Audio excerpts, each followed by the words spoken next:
Greetings from the Assyrian above the New Earth Star Sanctuary in the virtual world of Second Life.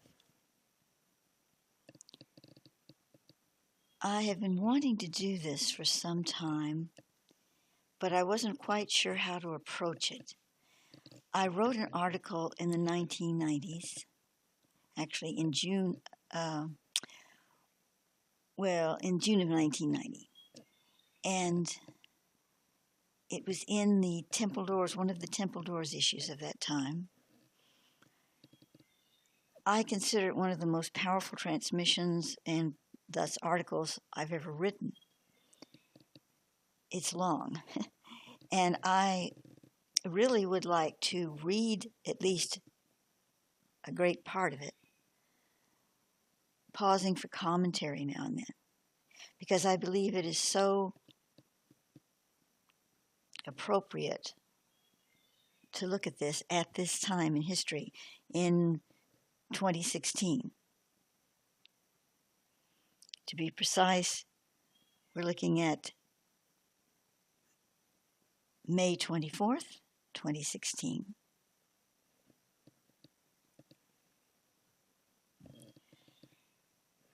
What prompted me to really tackle this at this time, though, is that it was brought to my attention about something that's circulating on the web having to do with a Stargate supposedly found in Iraq and being, covered up and only certain people knowing about it, etc. Some say it's the real reason why the powers that be sent the United States into Iraq. I don't think that was the entire picture by any means, because oil played a big role in it. But I do think that it's somewhere along the line, some factor of the deep architect agenda. Architects are what Thoth calls the ultimate, those who control or attempt to control in a worldly fashion, did have this in mind. However, a lot of the material that I've just scanned through in the last day on the web having to do with the Stargate thing, I feel a lot of it is either fiction or misunderstood, misinformation, mixed in with some truth. And I'm not really going to go on to that topic, try to sort it all out and talk about it from my Thothic perspective, not at this time. But the reason it triggered what I'm going to read to you is because it is very directly connected to it, and I think that will become obvious as I read more. I have recently put up on my website 2 articles, short articles that reference this material, but only briefly. So I really wanted to dig into it because I think there's some powerful information here for those of you who, resonate with my work. I think you're going to find that there are a lot of corollaries with what is going on in our current breakdown of the Ahrimanic controls, as I would call it, using a word that was used by Rudolf Steiner, the Ahriman, the sort of the satanic forces. I really don't like to use those words because, they imply a very, again, misunderstood energy field. So I use Ahrimanic, which maybe doesn't quite so much because he had a more expanded view, I believe. But before we go further into the text I want to read you, here is a representation of the structure of the Temple of Ur outside Baghdad. And it's really just sort of it's really supposed to be one of the most, or the most preserved temple in Iraq. And then Saddam Hussein went and tried to reconstruct the facade of it. Facade, is that the word? And I'm going to show you that. Over here on the wiki, he built a front to it. You can see the ruins behind it, just peeking out behind it. But he built this front to the way it was probably actually constructed, or more or less. So this city, this Temple of Ur in the city of Ur, plays an important part in all of this because I believe it's mentioned in the material that I'm reading, not in that name, by that name. But let's proceed and see how it fits together.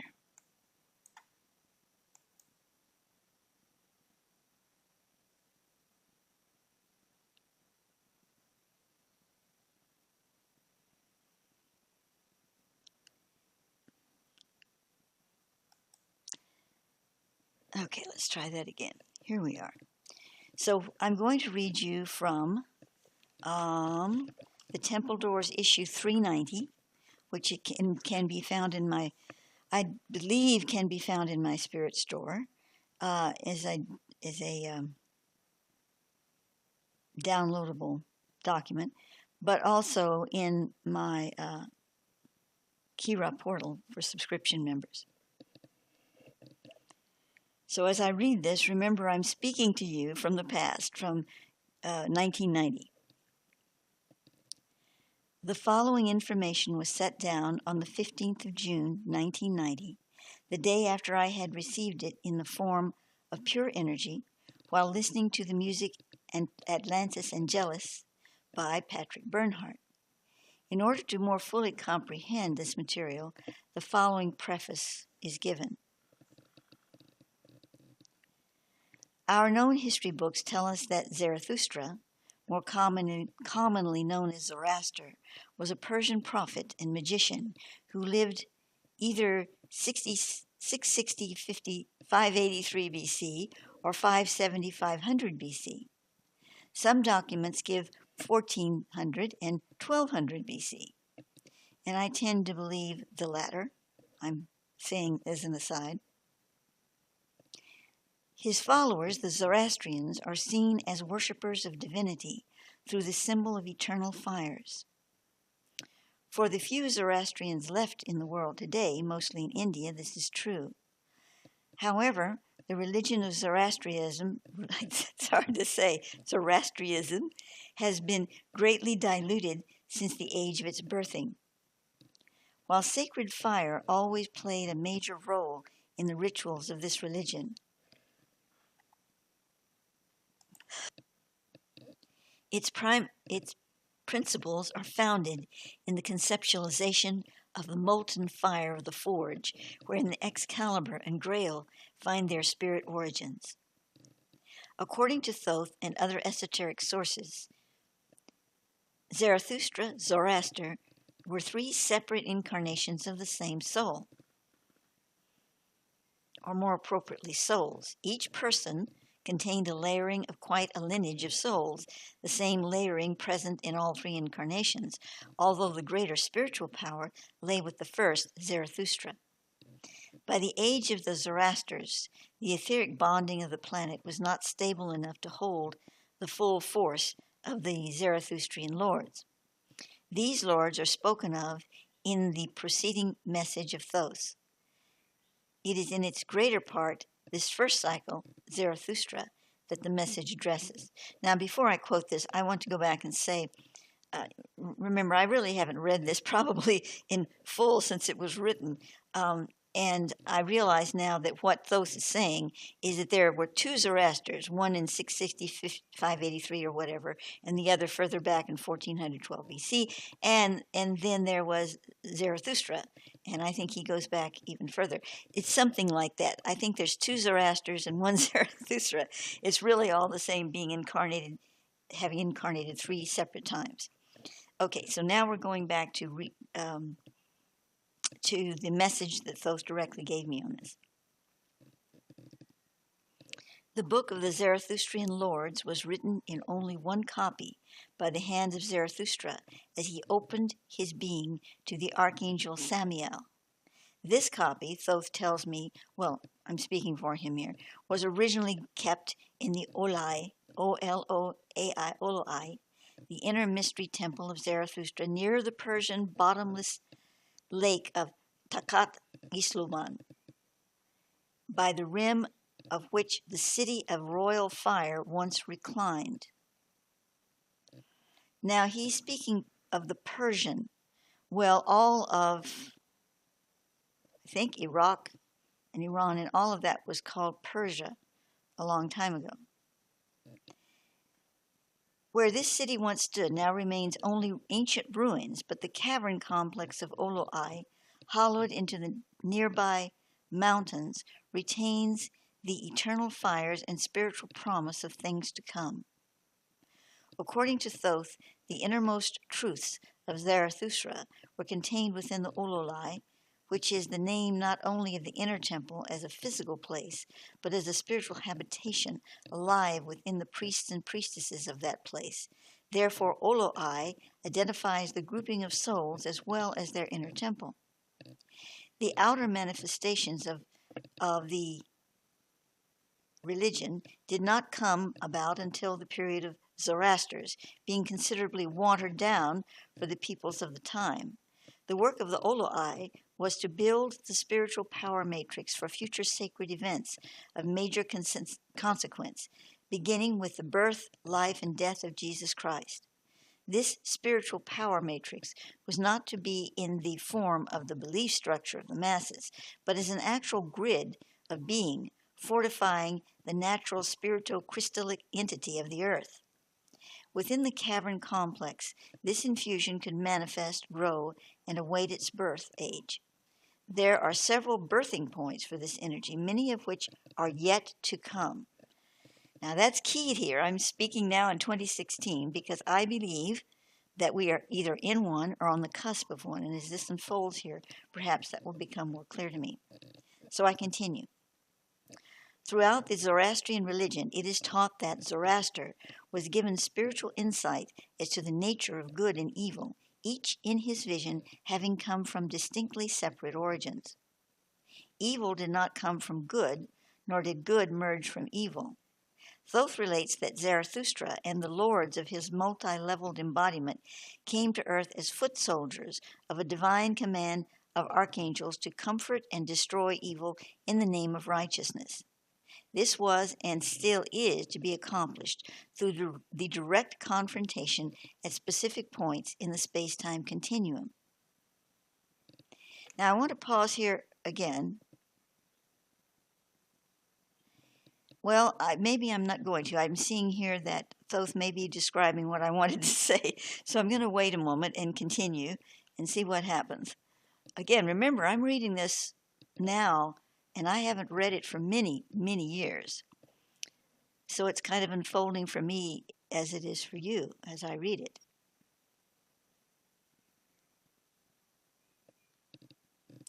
In the book of the Zarathustrian Lords, Zerum Octoba, the angelic magical formula is given for the complete victory of the light in the battling of the dark forces. I will now allow Thoth to continue from here. Note passages in italics and quotes from the lost Zerum Octoba as directly given to me by Thoth. Well, you're not going to see those, so I'll see if I can help you understand where those are. Okay, so this is like directly from the man, from Thoth. Understand that evil is not merely a corruption of good. While the latter is not good, it is not evil. It is ignorance hiding within its own shadow. Evil comes from the powers of Satan. Satan is the delusion of Lucifer, who in himself is not evil, but fallen or misplaced within the hierarchies of light. He is like a withered limb that finds animation now only in the cancerous tumor of its marrow. This cancer within feeds from forgotten light and bleeds eternal night. Is embodied within the conceptual entity known as Satan. Surely satanic forces blossom from the budding vine of ignorance, even as it preys at the root of the tree that gives it life. But evil keeps its own counsel. It is not from the fruit of any vine, for no living thing, nor even ignorance is a member of its body. It is merely a delusion of existence, for it casts no shadow. Now, I really do want to go into this again and say here that we're talking about evil or any satanic thing. Let's bear in mind that we all must embrace everything. And we can't cast evil aside and say, ooh, that's not anything I did. That's not part of me. This is bad, but it's not, we got to cast it out, get rid of it. It's like, yes, you cast it out, but you have to understand that it is part of the root of the tree until it becomes so separate from it that it's only an illusion, that it's only a shadow. So either way you slice it, we have to take responsibility for that vibration and not jump and get all scared and say, let's cast out the demons. We have to understand it first before we can cast it out. And we cast it out through a deep, heart-centered love vibration and not through fear. Because once we start talking about demons and evil and all of this stuff, we're sliding into that fear catalog. So I want to keep us on the side of light and heart-centered power, because that is where the root of the tree and all illusion can be snipped and cast out, not through any other means. Okay, I'm off my soapbox now, and we're going to go back to the text at hand here from the 1990s. So I'm going to go back to that last sentence because it needs to flow a little bit better here. Evil keeps its own counsel, is not from the fruit of any vine, for no living thing, nor even ignorance, is a member of its body. It is merely a delusion of its existence, for it casts no shadow. This is at the heart of the purpose for the emergence of the Zarathustran lords. In identifying the name of the beast, i.e. the mathematics incorporated into its language consciousness, so the creature can be destroyed. Now see, we're moving here into quantum physics. Remember that. Even though we're using symbology and all these terms, and some of them are biblical, it's really all quantum physics. While corruption as a puppet of evil must be transmuted, the creature or beast of evil must be utterly dismantled, for it is not an energy faculty of spirit, nor has it ever been in any form. It is not a state of being or a state of being, but an outpouring of the mechanism of Satan. As a mechanism, Satan is not a consciousness, as is the host entity, Lucifer. To be sure, in his fallen state, Lucifer radiates the retrograde energies of evil, but he of himself is an angel of the Lord and is redeemable. And of course, we're looking at a timeline context when we say redeemable. He's already redeemed in the whole fullness of, everything. However, there are many evil entities which are constructed from this mechanism and without which would not exist. These entities, as powerful as they appear, and indeed are under the advantageous circumstances let me put that again. Okay, let's start over. These entities, as powerful as they appear, and indeed are, under advantageous circumstances, are but holograms of the satanic machine. Boy, I'm stuttering a lot. Sorry about that. The book of the Zarathustran lords, given through the man Zarathustra, via his multi-entity being, by the archangel Samael, is both a text of revelations and prophecy and a doctrine of angelic magic. Angelic magic differs from earth magic in that it contains the asterisms of the creative logos, which organize to form the aggregations of both spirit and matter in the universes. This could be compared to the zeros and ones that in specific sequences transfer music to a laser disc through a digitalized beam of light. While the asterisms of angelic magic are far more complex and infinitely greater in profundity, this is a simplistic comparison. So I asked Thothin to identify asterisms in this context. The higher definition of light particles within the atomic consciousness, which acts as a bridge, linking the atomic level with the supraatomic or sublime states. The Hebrew yod flames, which form their sacred alphabet, stem from asteromic conjunctos, or rather alchemical unity of atomic particles with divine reason, all-knowing, divine mind, etc. When the first atomic bomb was exploded, this created a new branch of asterisms, mutants, more or less, of the originals. These mutants formed windows in the astral plane through which a greater acceleration of Earth consciousness toward the center of the universe is manifested. This is much like a spiritual seeker taking peyote to receive his visions of ultimate spiritual conjuncto. It is not a product of gradual awakening through conjuncto. It is a product of gradual awakening through one's own. It is not a product of gradual awakening through one's own spiritual entity, but an artificial response to multi-stimulus. Thus, it impedes the true purpose of the initial seeking. The craving of drugs by many individuals at this time is a direct result of karma colliding headlong with these accelerating windows. Okay, now I'm going to just pause a moment and say Thoth is not doing a huge make bad on hallucinogenic substances. He is saying simply that they are shortcuts. And if you use them as shortcuts, you need to be aware that they are shortcuts. And you need to go back and do the work after you've had some kind of revelation that leads you to understanding that this is the direction you want to go. And then you cut the drugs and you go back to the real work in the spiritual being. And that's the only way that Thoth sees any kind of assistance through any intaking of substance, even, health foods. They all have to have a basis and understanding that you still need to do the work. Okay, to continue with the book of the Zarathustrian Lords. Now, Thoth is quoting here directly from this book. And out of the bitter ochre of his fainted brow, Ahriman, Satan, dabbed the vowels of his heated breath upon their palates, and they spat his verse as a chaos from the abyss of madness. That's the end of the quote. So the followers of Satan garbled their chants into the ethers and confused them who knew not the hymns of the Most High, and yet in the midst of their fury a shining host descended into the earth, thus being sublime was to incarnate his light into the Master Yeshua, or Jesus. Now, to quote from the book again, a coming song approaches, yea, from the clouds of joy, for he who goeth not before the Lamb comes surely upon the grassy fields thereafter.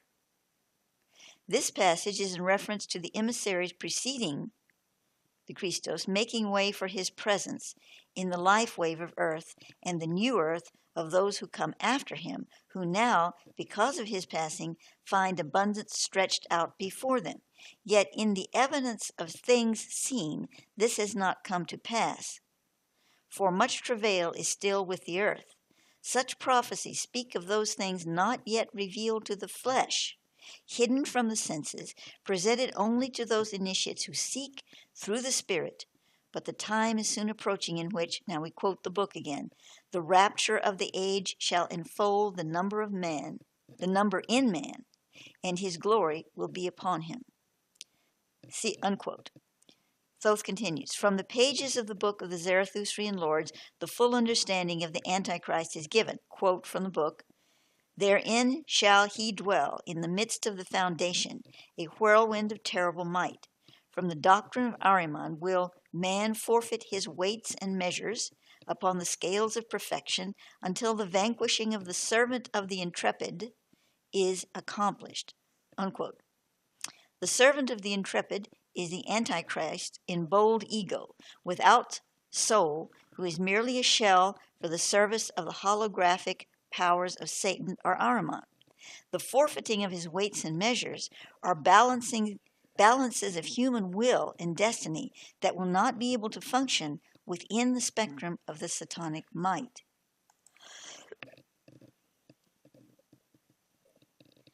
And now we quote from the book again, if my voice will hold out.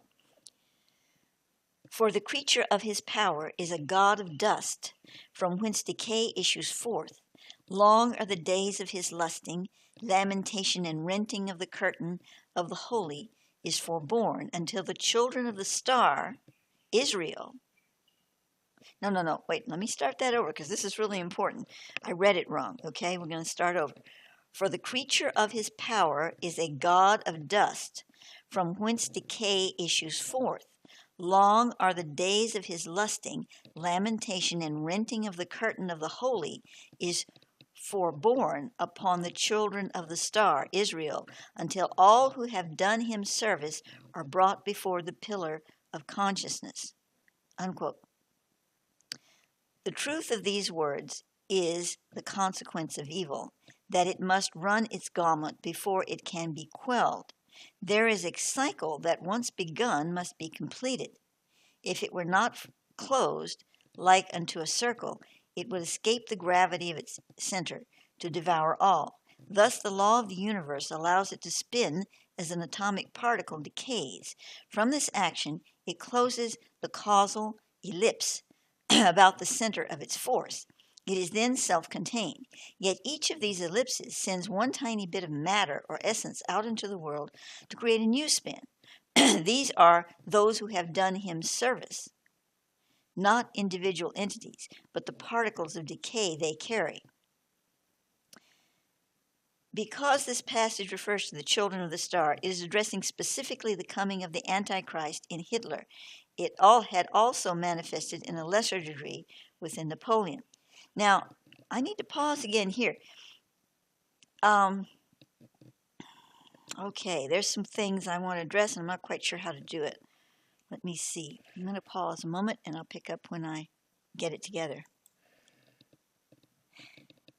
First of all, Thoth sees the children of the star, of the Israel, as more than, he's not addressing a nation that has been formed over there, and all that's going on.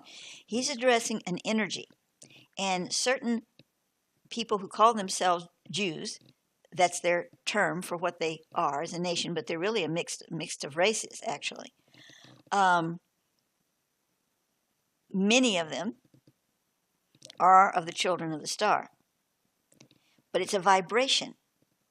And there are people who do not call themselves Jews and are not of that mixture of races that are also of Israel. If you see it in the broader context, there's two pictures to look at it in here. And Thoth addresses these two pictures, but he doesn't always clearly state that this is one picture and this is the other. At least it's not, my translations haven't given it that clear statement. Let's put it that way. So I just wanted to clarify this Israel thing before we continue. Now we're going to continue. The book prophesies its own destruction in this passage. By the hand of the deformed one shall these words pass away. Yet shall the time come for the wonder of their missive to appear upon the stone.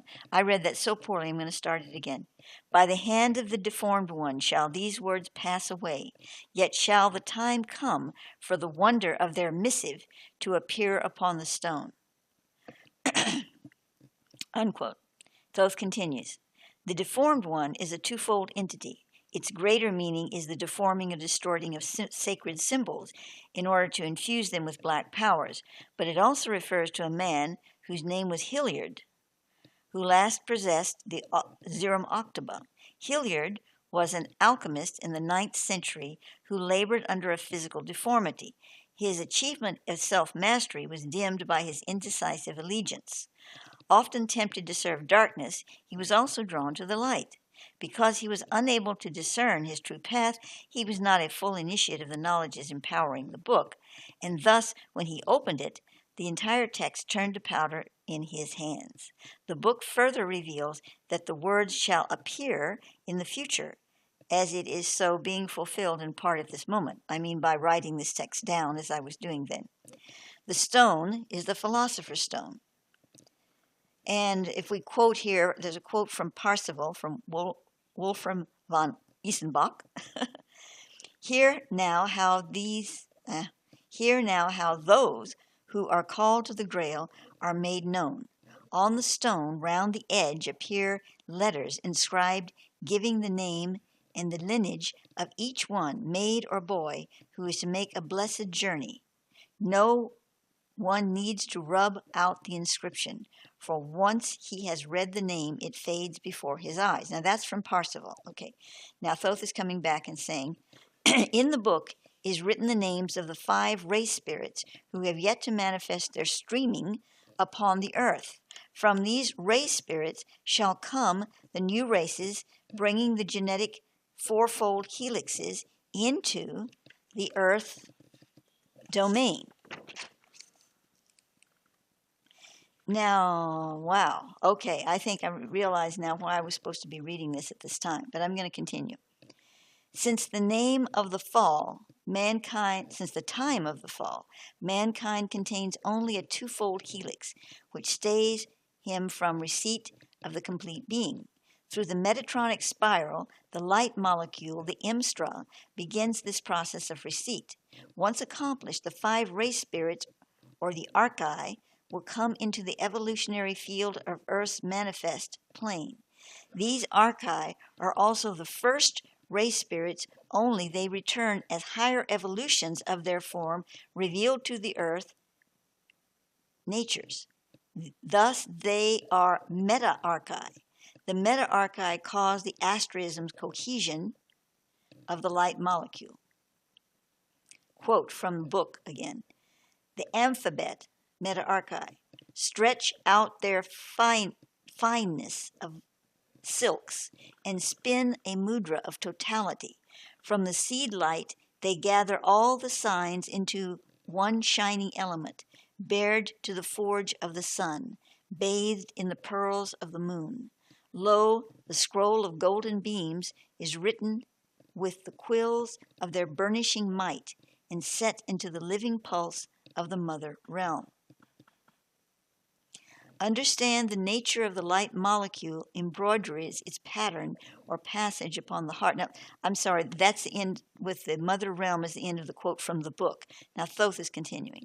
Understand that the nature of the light molecule embroideries its pattern or passage upon the heart of the initiate. This understanding becomes an embodiment of spiritual knowing, a nation of consciousness, which acts as one entity of will. In this contemplation, a spiritual consciousness becomes guardian spirits of a high order, emanating from individual spiritualized ego who gather as signs of one shining element to form what the Zarathustrian book calls genius. Quote from the book, and the genius of each national shall come from the center of the planet, visiting unto the tribal lords, who shall then become their genius, and take upon themselves the tribulum, the grail, the cup of the molten sea. This shall consume unto their flesh and burn away that which is forsaken of spirit, receding into their hearts the inscription in the fire. This passage foretells the effect of the light molecule upon the tribal lords, whose persons in power upon the planet, who will be ready to accept the initiation of the grail, the incorporation of the light molecule into the body, by becoming their genius. The genius comes from the center of the planet, for it is part of the nature world. It is the corporate body of spiritualized egos who have gathered their signs from the Holy of Holies at the center of the earth, the world's creative matrix.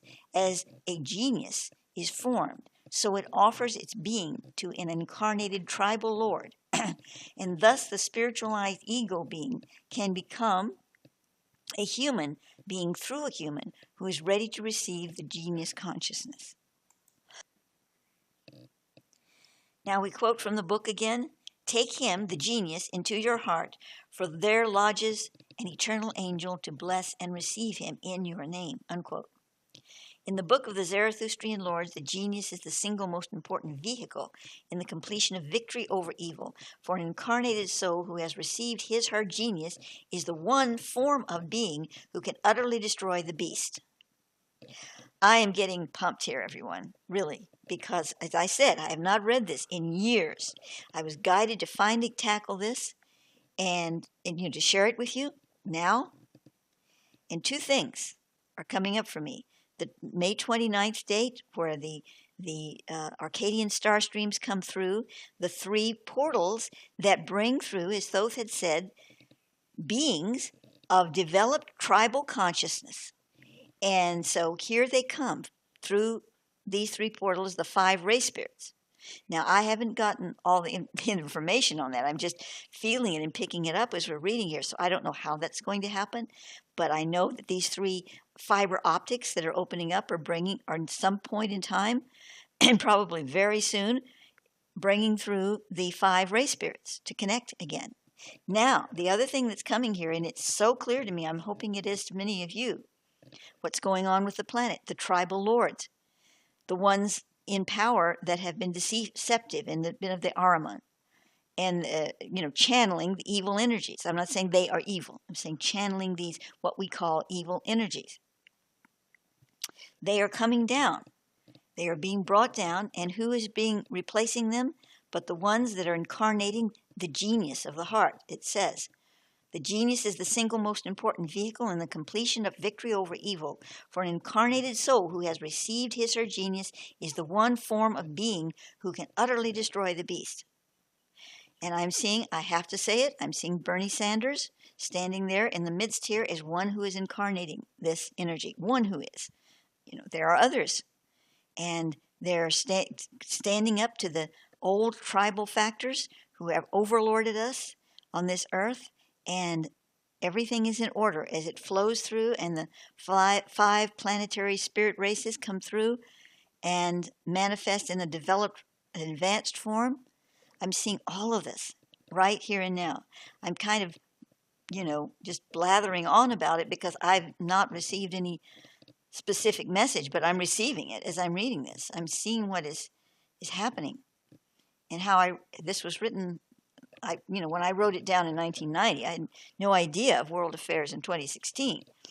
Okay, so now, and I didn't have an internet to know about a lot of the stuff that was going on even then, other than what Thoth relayed to me. So if I can get calm, I'm going to continue reading here. Now from the book again. The talisman of the Master is the blood covenant. It is his suffrage of the vine. This is speaking of the Yeshua soul, but also the Christic being that he incarnated at the time of baptism onward. He who bears the talisman for all shall wear the robe of crimson and the robe of purple, for from his veins the fountain is sustained, even when the well is dry. The talisman of the Master is again an aspect of the Grail, as it becomes a votive of the blood covenant, that sacred blood within all peoples of the earth, which are, in most instances, including certain advanced individuals, yet to be separated from the tinctures of defilement brought about by the fall from grace. It is the Christ in Jesus who bore the talisman for all. It was Jesus who wore both the crimson robe of the outrushing blood and the purple robe of the inrushing blood. The outrushing is the blood essence of expansion, activity, and often karmic attachment and suffering. The inrushing blood is the vehicle of the chemical blood coagulation that sustains the Grail consciousness within the atomic structure, the atomic nature. It is the preservation and exaltation of spirit in matter. Quite literally, through the blood of the Master Jesus, a tribal lord of the first order, the genius was accepted on an etheric level for the entire human evolution. This is the fountain that sustains even when the individualized wells are dry. The essence of this grace factor is to be found in the seemingly simplistic dogma, Jesus Christ died for our sins. As a symbol of this understanding, the colors of Zarathustra's oloi are crimson and purple. Now again, when we see all these tribal lords donning the crimson and purple, they don't have to be perfect people. We're not talking about a bunch of, ascended masters materializing here. We're talking about people like Bernie, including Bernie, who are on the planet. They may be in politics, they may not be in politics. They may be in religion, they may not be in religion. They may be Pope Francis. They may be the Dalai Lama. I believe they are. And they also, I do believe, include Bernie and others. I don't know who yet. But they are going to be embodying this and working toward the transformation. Not even working. It seems like work, but it's actually a part of a divine synchronicity that plays the cycle of evil out.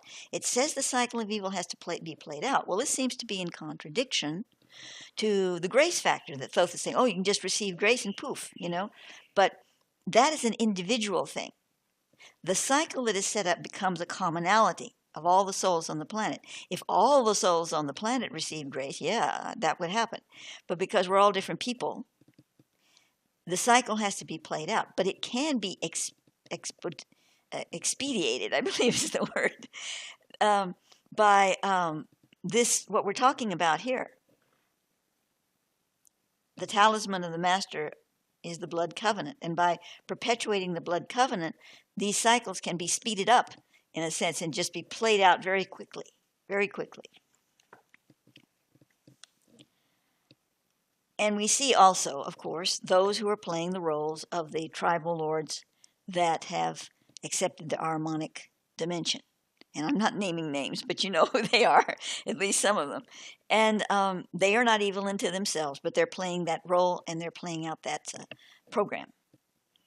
But the program of the crimson robe, the crimson and purple, will speed it up and dilute it, bring it down by just the crumbling effect of speeding it up so quickly that it just poof, it comes into a form that dissolves. But it's not the same as receiving grace. It's a different kind of a thing. It's a completion of a cycle and a rapid movement because all is revealed. And when all is revealed, the Ahrimanic forces cannot do anything but play themselves out very fast. Okay, so we're going to continue here. It's going to take me forever to upload this video, but I don't want to break it into parts. I really just want to keep going. It's not, if I can not interrupt myself too much, it won't be too much longer. He who places himself upon the threshold of the talisman's temple. Oh, I'm sorry, this is from the book again.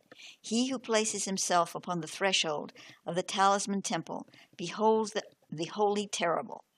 He is tried and made worthy to sit upon the seat of the perilous crossing. Unquote. Herein lies the identity of the Grail Knight Parzival, who sits upon the seat of the Siege Perilous, which is the threshold of the Grail Castle. The first try is quite a jolting experience for him, because although he is destined to sit there, he is not acting from spirit, but from the will of his ego. His second attempt, having canonized, glorified his will through the service to the Grail, is successful. This perilous seat is the vehicle of transportation to the individual's dweller of the threshold. In the Olai chambers of Zarathustra's inner temple, there is a dark green meteor stone in the center of a disc set into the floor. Through this magical apparatus, one is confronted with the Holy Terrible, the dweller of the threshold. Here is the initiate must confront his innermost fears and release these apparitions of dispirited ego before she can proceed into the next gradient of the spiritual questing. When the seeker is victorious over his modem of horror within, the disc around the stone turns to alchemical gold, allowing him passage through the veil.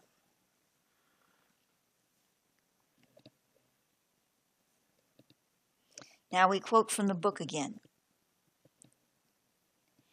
In the fortress of the Horde will he be contained, that parable of Ahriman's will, who by the basest of means did live and die.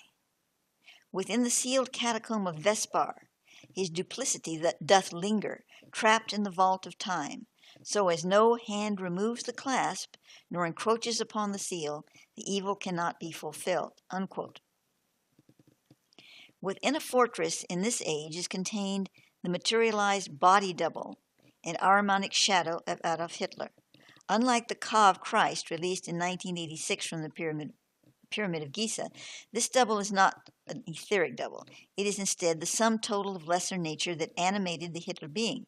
This being no longer contained as a soul, as the term is understood, but instead was a fragmented consciousness of race memory only, upon which the Ahrimanic force could write its doctrine and animate to perform its will.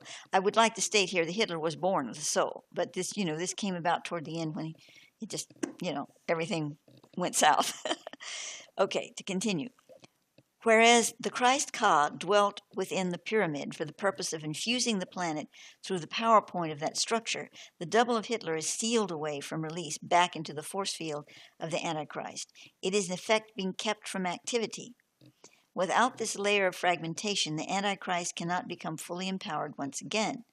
The current host for this emissary must first claim the Ahrimanic shadow held hostage within the catacomb of Vespar. The plan and fulfillment of the mission to contain the beast was accomplished by the remaining Olai of the Zarathustra through the order of the labyrinth. While the physical body of Adolf Hitler was consumed by fire, the Ahrimanic entity harbored within the body membrane had been discharged before death through a magical process given in the Zurim Octaba and manifested in a semi-physical form or clone within an especially designed and alchemically conductive tomb. The guards of the tomb of the beast are from the remnant Olai. However, the tomb projects itself, as no source can penetrate its alchemy other than those initiated to it. Only the archangel stone beneath the sarcophagus of Torhana within Tor Hill can break the seal of the tomb of the beast. This, I know, this really sounds like, something that Steven Spielberg would conjure up. It's almost, sounds very fanciful, but I'm going to go with it, okay? I wrote it a long time ago, and so much has come true from all of this that I have to assume that maybe this is true too. So we shall continue. This crystal of light cannot be touched by evil so long as it is lodged in the sacred place, for it is flamed by the living heart of a feminine goddess, high initiate, whose blood holds the properties of the sapphire. Torhana's heart, still living in its suspended state, is the grail in the matter, containing the elixir of the lapis, or the sapphire being. It is from Torhana's lineage that the Grail blood flows through the Egyptian pharaonic house of Akhenaten and the Hebrew house of David, met at this crucible by the Celtic power of Atlantis. These are powerful blood forces when fully awakened to spirit, as they were and are in Torhana. In her bosom is the seed of the race spirits of Zarathustra. She is the forebearer of Yahshua ben Joseph, Jesus, and Merlin. Her soul later incarnated as Mother Mary. That's what he's referring to. Torhana is the ultimate cup in the living sense of the Grail that is still with us physically on the earth. It is difficult then to realize the power of the Grail consciousness within the chamber of Torhana. Is it difficult, he's asking, to realize it? Only a Christed soul could dare enter this vortex of spiritual light. Yet it is the stone of the archangel that is the key to the lock of the vaulted beast, for within its mathematics is contained the numerics of releasing all matter-bound energies, both good and evil. Okay, pause for a moment to say this. Again, we really have to look at this in a deeper sense as a quantum physics state of being. I do believe that there is a spirit that is Torhana in that place, because I saw her when I physically went to Glastonbury. She appeared to me before my eyes. I awoke at night and she was in my room, and it was actually a holograph of her, all in blue.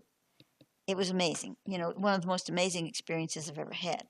But that said, if we dig deeper, we find quantum physics at hand here. To continue. As the fulcrum messenger, Mercurial retrieves the codes within the 24 crystals, so Michael, the defending archangel, will accept the 25th crystal of light into his bosom, recalibrating the encoding of the lost divinity within the living lights. Until this is accomplished, the dark emissaries will continue to seek a way to gain the archangel stone for the present Antichrist host, and thus full empowerment of his vehicle via the transmission of the Ahrimanic double within the sealed vault of the fortress. Turn page. Uh-oh. I think I turned too many pages.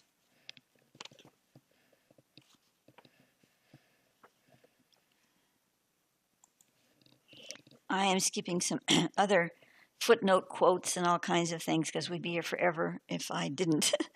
But to continue, one of the most spiritually insightful and powerful books ever written in modern times. Now I'm speaking now, I guess. Yes, I guess I am. Is The Spear of Destiny by Trevor Ravenscroft. In writing this book, Mr. Ravenscroft was fulfilling the intent of Dr. Walter Johannes Stein, and it goes on about, I'm not going to get into this because it's very relevant, obviously, or I wouldn't be writing it here, but it just goes on and on. So I'm not going to do that, but I have more to read. So let me find where it continues that I want to read to you here. All right, I'm skipping over to another issue. I think it's the next one. After that, I'm reading little bits and pieces. We're really getting down to the end here.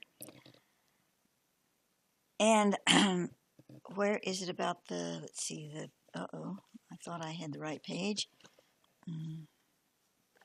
Just a moment, let me find that again. Yes, this still is from Temple Doors 390. So I'm saying here,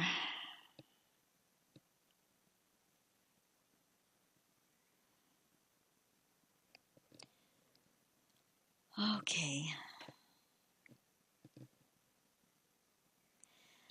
I'm stating, on the night of September 24th, 1990, led by Anubis, I completed the driving of the staff of Osiris into the Iraqi earth. I saw then a small black statue of a bull lion sitting on a table in what I felt to be Hussein's home, Saddam Hussein, crack in two pieces. This reminded me of when we worked with the disempowering of Noriega, and I saw a dead tree split in two. Hours later, he surrendered to the embassy. Both these men, so Thoth says, like Hitler, are conscious workers in the black arts. I now feel that Hussein's satanic link has been disempowered. Although as a naturally nasty guy, he can still be a great deal of trouble, his black magician skills have been broken. Thus he cannot last for long on his own. However, Hussein is more powerful in this regard than was Noriega. There is a whole group around the former Hussein who are into the black arts as well, so there may be more clearing to do there. However, my part is done until or unless I receive more instructions from Thoth on the matter. Of course, we all know that Hussein kept going, and he was actually, taken down for very nefarious reasons by what Thoth calls the OWL, One World Legion. We can call it the World Government. We can name names, but for oil and profit and other reasons, possibly to find a Stargate, who knows? But when I wrote this, Hussein was still a thorn in our side in other ways.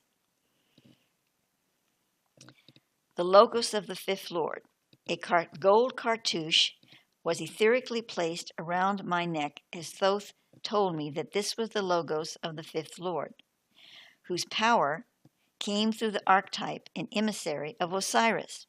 I was told by Thoth that this Fifth Lord was returning, and when I asked how, he said through his seed. Then I was told to open several books, one of which was The Serpent in the Sky, The High Wisdom of Ancient Egypt by John Anthony West. I opened it to a part in the book I had not yet read, although I have owned the book for several years. On that page, I read about a chamber in the Temple of Luxor in Egypt. This temple was built to correlate with the initiation centers of the human body. The chamber mentioned on the page I opened to was called the Holy of Holies.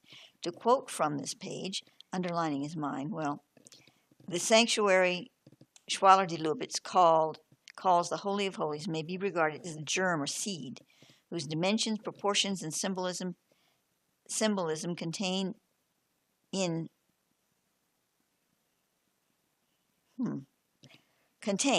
something, the finished product. I think I have a typo in this book here, and I'm not sure what that is.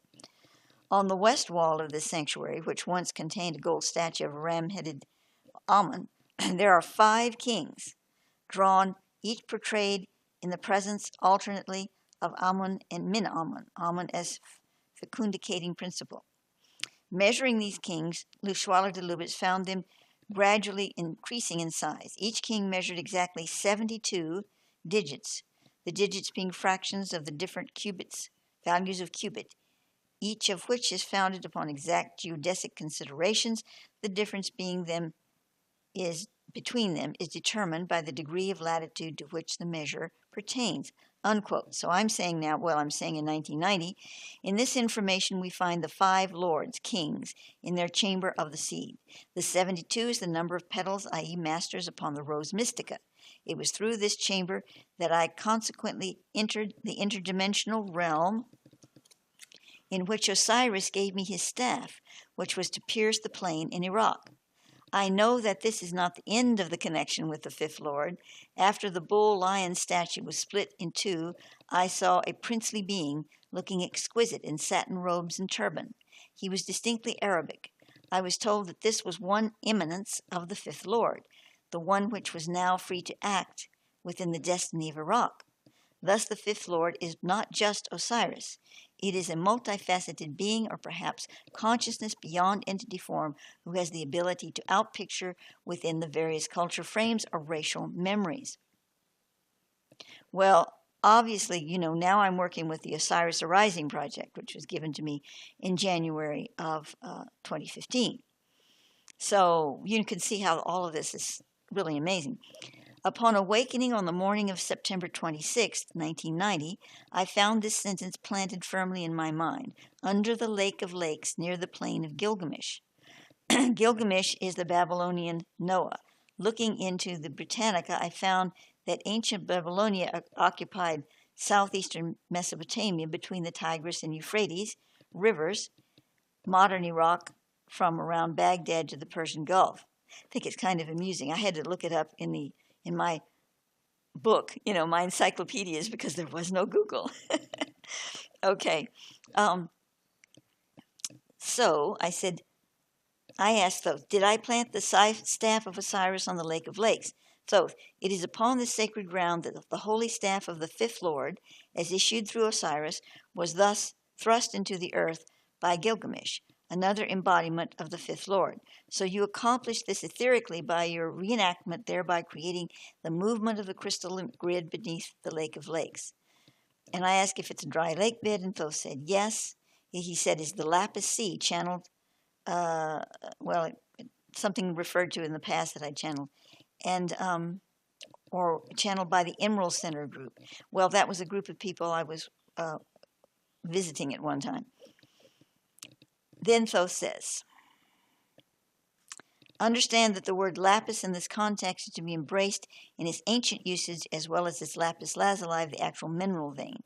And then he goes on to go, I'm not going to go into all this about what it really means, lapis lazuli, but the lake, under the Lake of Lakes, is the Sea of Lapis. It was here that Gilgamesh sustained the earth through the quickening of the crystalline matrix therein after the period of the Great Flood. He sealed away the blue dragon power, which is now to be awakened as the guardian of the threshold.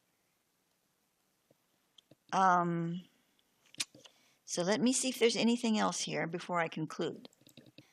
Well, there's a lot more about planning of the staff and the fact that there's a piece of meteorite of the original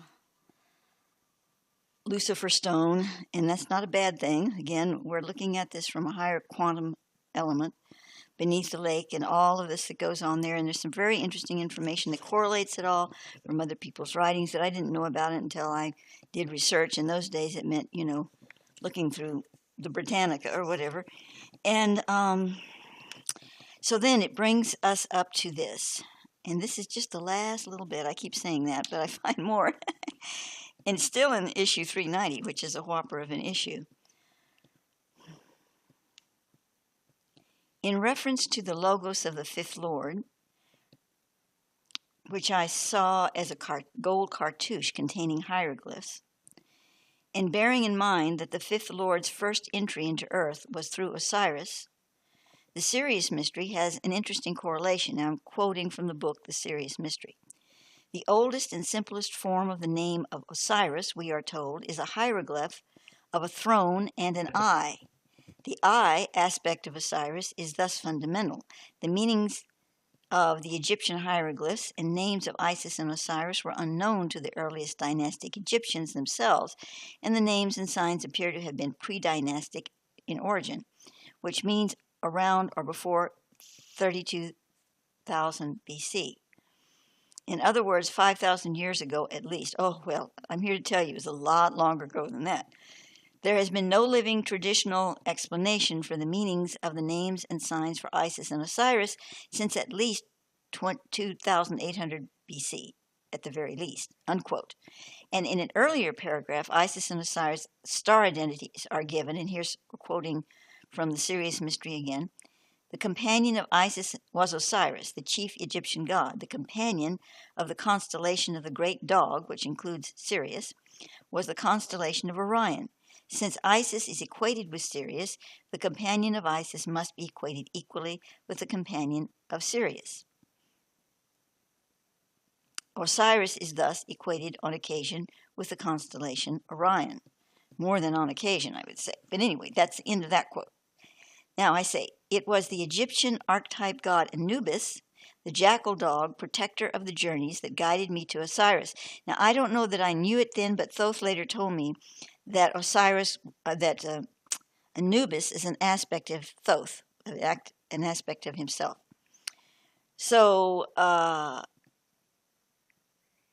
Anubis guided me to Osiris, who gave me his staff to plant into the Lake of Lakes. Anubis guided me as well to this sacred place in Iraq. In the Sirius mystery, Temple states that, quote, Anubis was also variously represented as the son of Nephilus by Osiris and as being really identical with Osiris himself. A famous tale has him embalm the corpse of Osiris. Osiris was known as Anubis through some Greek name. Well, Thoth is saying that he was identified with him, Thoth. But we can also see in the context of Osiris being the grand initiator of a particular format of Earth that is very important, and Thoth is a grand initiator of a particular format of the Earth that is very important, that they might both be Anubis. That's up for grabs, but I'm just conjecturing that at the moment.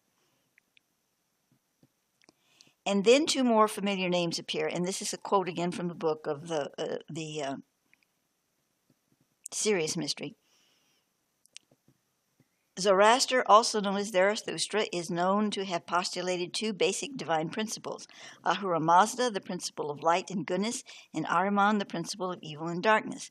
Anubis was the circle dividing the light from the dark in Egyptian religion, unquote.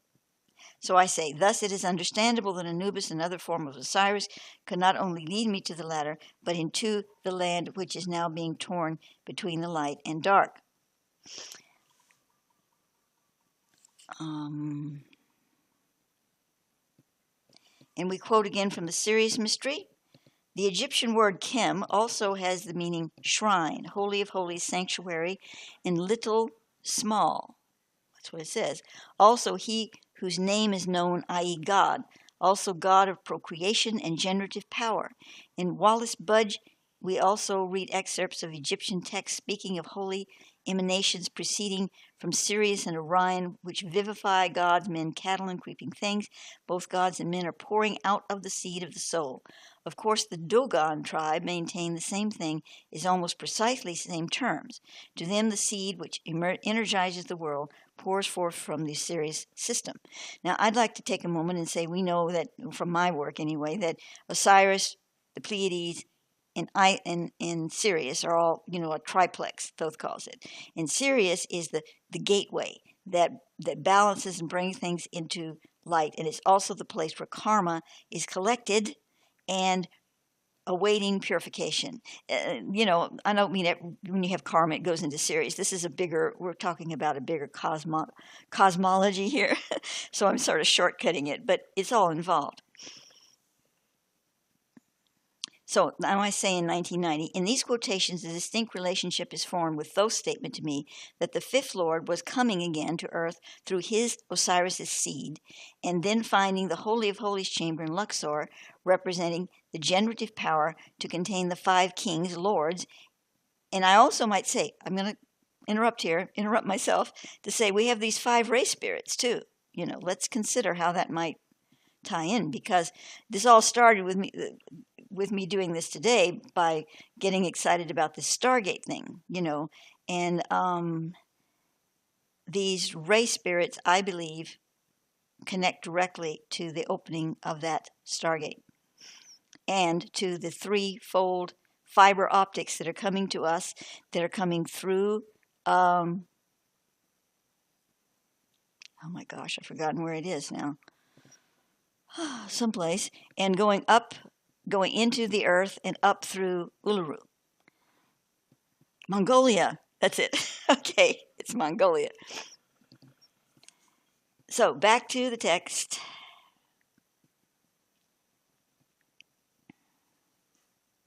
In several previous issues of The Source, my publication, and Temple Doors, my publication, Sirius has been revealed as not only one of the three in the star trinity Osiris, Orion, and the Pleiades, but as a recalibrated stargate or balance point that Lucifer dislodged in his war in heaven. Therefore, Sirius contains trapped energies from this battle. It would thus not be stretching things to perceive Gilgamesh's heavy star, the one and the same meteorite shard expelled from Heaven's Gate, as a piece of the star Sirius, or what became of Sirius. Or what became Sirius, sorry.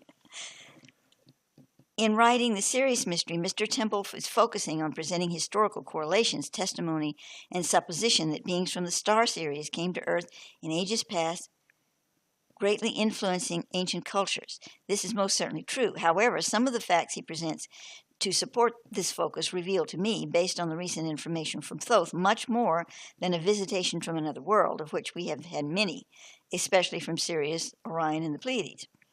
When the completion of the Stone Prism mission, that's something that we're working on at that time, I feel much more understanding will be given as to the importance of the logos of the Fifth Lord and the Lapis Exilis under the Lake of Lakes near the plain of Gilgamesh. Okay, I do believe that I've finished my reading. So in summary, let's take a look at this in summary, and then we will be finished here. And just in time, too, because they're starting to mow lawns out there in the never-ending jungle. There's so much that my little brain is all sort of slushing around in it, and probably yours is too. But,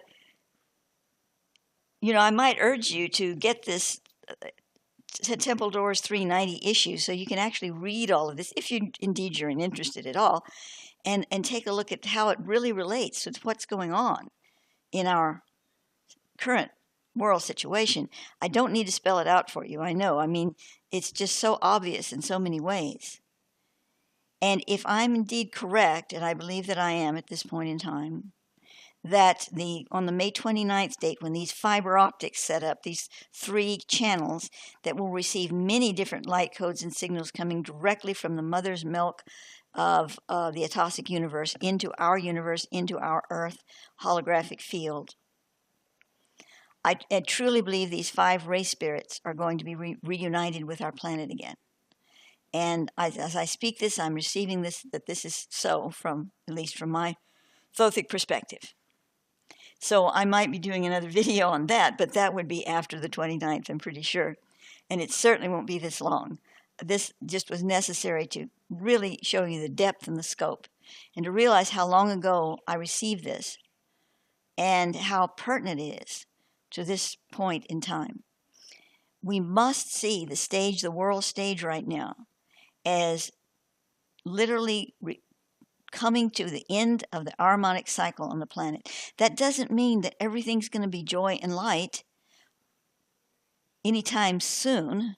Maybe not really until, we are in the Pyramidus Radius stage arena, and even then there might be some challenges before we move into the newer star dimension. But what it does mean is that things are clearing out so rapidly, we will have a plateau of really marvelous experience here, of freedom from being under the heel of this dominating force. Now, when the heel is removed, let's say 95%, there's always going to be a little bit of the heel present on this plane of existence, we're going to find ourselves in another situation, and that is, okay, now what do we do? Are we suited to be our own guardians and our own mentors and our own facilitators? Certainly we will have, the divine ultra beings and whatever there for us, but they're not going to do our work for us. They never have, and they never will. We've been following orders, some of us more than others, from this giant cabal for so long, in so many ways, that we don't even realize that when it crumbles, there's going to be a period of time of, oh my God. And we're going to need to deal with that, and we have to deal with it not through fear, but through heart-centered consciousness. That's the only way that we will receive, indeed, our kingdom of heaven. And so it is.